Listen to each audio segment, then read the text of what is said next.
On change de sujet et on parle de contraception masculine maintenant. Et cette méthode qui se démocratise, la vasectomie. Cette opération de stérilisation répandue dans les pays anglo-saxons s'implante en France. Depuis son autorisation en 2001, les chiffres ne cessent de grimper. Le nombre d'opérations a été multiplié par 15 depuis 2010, avec plus de 30 000 vasectomies réalisées en 2022. C'est un dossier de Juliette Jonas. Ils sont parents depuis tout juste un an, mais ils savent déjà qu'ils ne voudront pas d'autres enfants. On est très bien dans cet équilibre avec un enfant. L'autre raison, c'est que j'ai pas envie de mettre peut-être plus d'enfants encore au monde dans un siècle qui, m'effraie un peu. Ce jeune papa a voulu assumer la contraception du couple. Il a choisi une solution radicale, la vasectomie.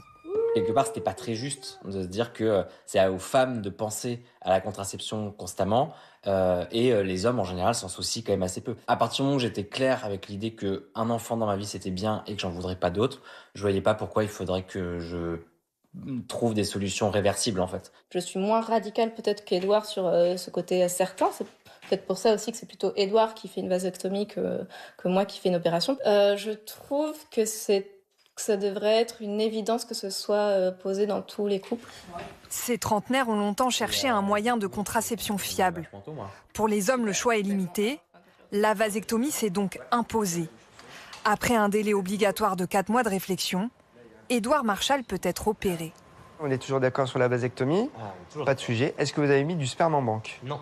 Pas de sperme en banque et vous regrettez pas? Pas du tout. On est bien au clair là-dessus.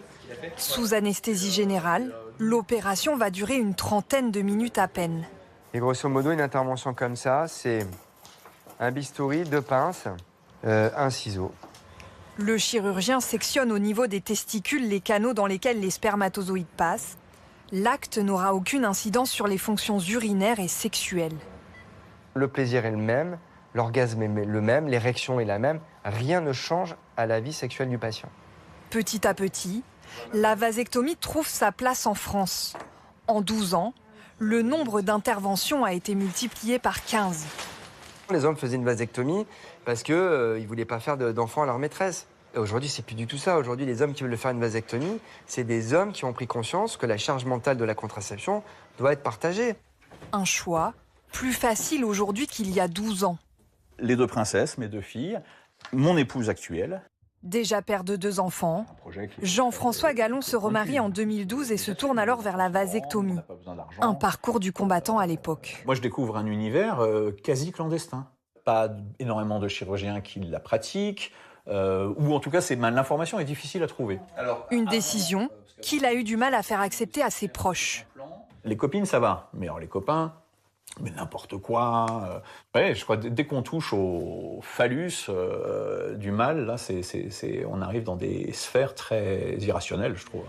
Aujourd'hui, la vasectomie est moins taboue, mais elle fait toujours débat.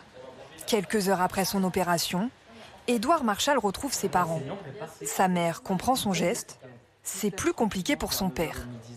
Je suis, comment se dire, je disais à maman, au niveau émotionnel, je sais pas, ouais, ça me fait quelque chose. Hein. Et ce côté, voilà, définitif me gêne. Et puis le côté peut-être bêtement années 60 de la virilité masculine.